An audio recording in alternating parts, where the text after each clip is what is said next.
Today we have Mr. Taimur here, and he's one of the most hardworking students I've ever seen. And every time I came to see IS building, I saw him working very hard on his laptop, writing something up in that lab over here. So I'm just trying to what fix are you the working problems. What are you working on? What's going on down here? StudentCast, shut up, man. Well, I'm working on my dissertation proposal, and for that I'm creating a information system that collects data from accelerometer sensors and GPS, and that's used for inferring what context a person is in at a certain moment. And that has a lot to do with my topic, which is building a context-aware messaging system. Context-aware systems are basically information systems that can collect data from a variety of sources and are able to infer from analysis what a person is doing or what situation a person is in right now, and is able to present the correct options at that moment. One of the easy examples I can give you is a context-aware menu that you would normally see in your during your editing of a Word document. The menu, if you right-click from your mouse, changes depending on what type of task you're doing. That is a simple example of a context-aware application. The menus change depending on if you're editing or if you're doing pasting or trying to paste something. It's going to change the menu to show a paste option if you have something in a clipboard. So it infers the service that you would need and presents the correct options for you. So the system that I'm developing is going to take in data from accelerometers and GPS sensors, and it's going to send that data to a context-aware server that's going to store it in a database and do some offline analysis on that data and infer what the person is doing at a certain moment. Now this data that's going to be collected is going to be stored for initially inside a mobile device, and our device is going to be a CDMA phone that we're using that has Bluetooth in it, and the Bluetooth phone is able to control the sensors that we're using. It's going to collect the data and then send it over the network to the server. Now the server has some applications on it that analyze the data that's coming in, and it's going to try to figure out, okay, what does that accelerometer data that I'm receiving implying? So for example, if it's showing that a certain sensor is active and the access data that's coming in is erratic, it can analyze that data and figure out, okay, this guy is resting at the moment, or he's running, or he's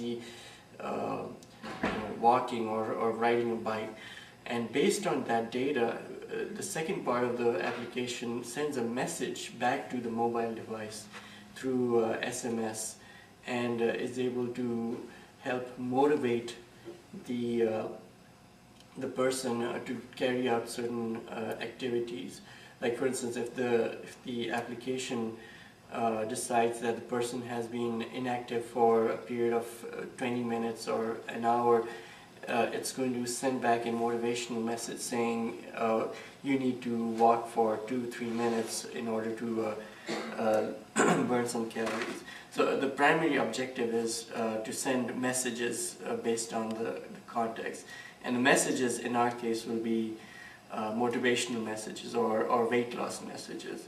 So primarily the audience that we have in mind is for overweight people who need some help in reminding them their weight loss goals. Actually, I wouldn't mind being a research subject You because need it?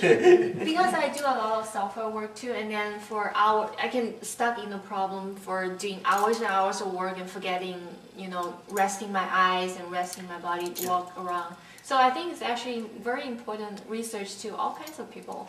Yeah. So this is going to be like the starting point of something new.